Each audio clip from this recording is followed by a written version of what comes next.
แลให้ความห่วงใยจนมากหัวใจแตกสลายลงในพริบตาคนหนึ่ง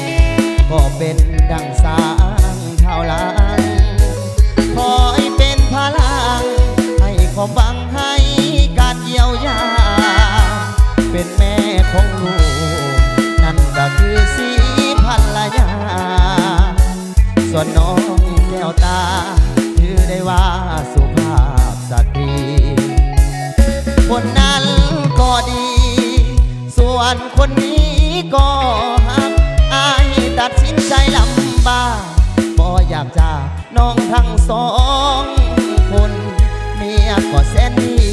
เป็นที่ปรึกษาในยามยากจนส่วนน้องหน้ามนก็เป็นคนให้กำลังใจอายนี้เป็นคนลำบากหนักหนาต้องแก้ปัญหาด้วยการแยกทางห่างไกลปากเพจมีลาวบ่ให้มีเมียน้อยเมียใหญ่แต่ส่วนลึกๆในใจพออยากเก็บไว้หมดทั้งสอง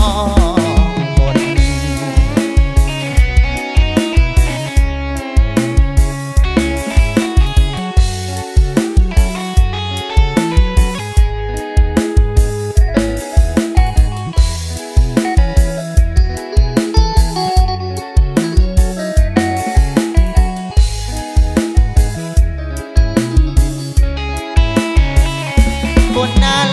ก็ดีส่วนคนนี้ก็อายตัดสินใจลำบากบ่อยากจากน้องทั้งสองคนเมียก็แสนดีเป็นที่ปรึกษาในยามยากจน